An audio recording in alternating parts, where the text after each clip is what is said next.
ಅದು ಯಾವ ಕಾರಣಕ್ಕಾಗಿದೆ ಏನಾಗಿದೆ ಅಂತನ ವರದಿಯನ್ನು ನೀರಾವರಿ ಸಚಿವರಾದಂಥ ಉಪಮುಖ್ಯಮಂತ್ರಿಗಳು ಡಿ ಕೆ ಶಿವಕುಮಾರ್ ಅವರು ಅದನ್ನು ತಿಳ್ಕೊಳ್ತಾರೆ. ಅಧಿಕಾರಿಗಳು ತಾಂತ್ರಿಕದಿಂದ ಯಾವ ಕಾರಣಕ್ಕಾಗಿದೆ ಏನಾಗಿದೆ ಆ ಟೆಕ್ನಿಕಲ್ ರೀಸನ್ಸನ್ನು ನಾವು ಅರ್ಥ ಮಾಡ್ಕೋಬೇಕಾಗ್ತದೆ.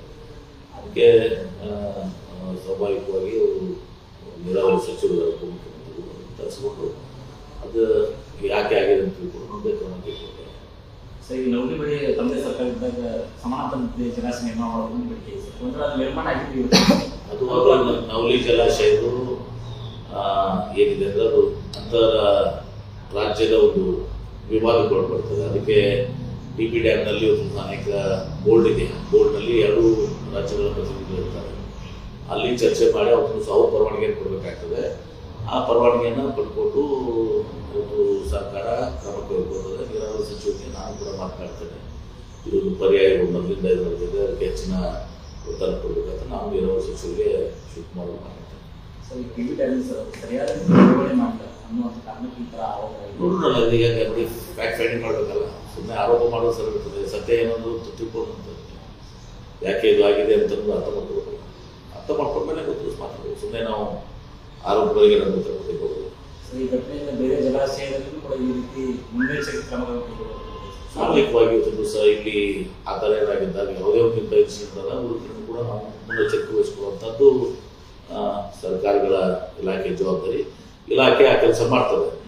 ಸರ್, ಇವತ್ತು ಕುಮಾರಸ್ವಾಮಿ ಅವರು ಭತ್ತದ ನಾಟಿ ಭತ್ತದ ನಾಟಿ ಸರ್ ಈ ಹಿಂದೆ ಸೇರಿದಾಗ ಭತ್ತ ನಾಟಿ ಮಾಡಿದ್ರು ಸರ್ ರೈತರ ಜಮೀನು ಹೋಗಿ ಕೇಂದ್ರ ಸಚಿವರಾದ ಬಳಿಕ ಅವರು ಮಣ್ಣಿನ ಮಗ ಅಂತ ತೋರಿಸೋ ಕಾರಣಕ್ಕಾಗಿ ಭತ್ತ ನಾಟಿಯನ್ನು ಮಾಡಲಿದ್ದಾರೆ.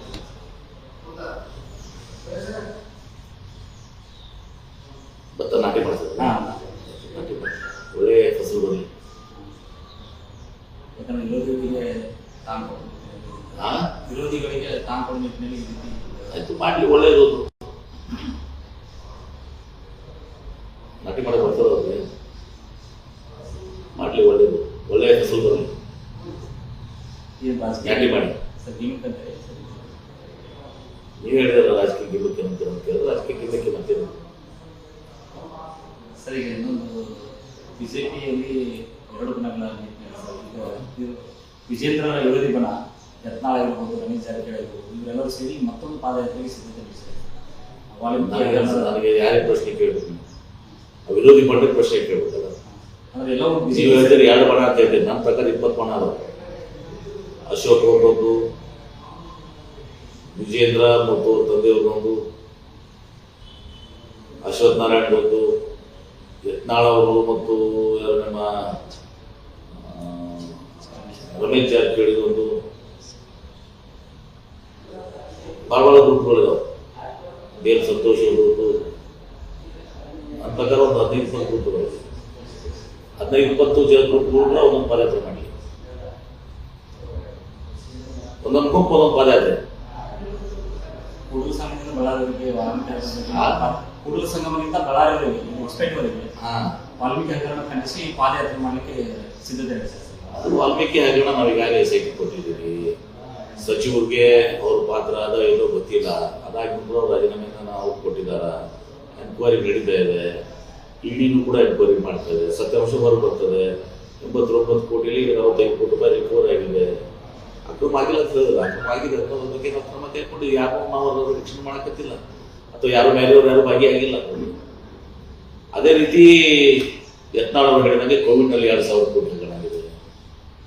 ಮಾರಿಷಸ್ನಲ್ಲಿ ವಿಜೇಂದ್ರ ಅವರು ಹೋಗಿ 10,000 ಕೋಟಿ ರೂಪಾಯಿ ಇಟ್ಟು ಬಂದಿದ್ದಾರೆ.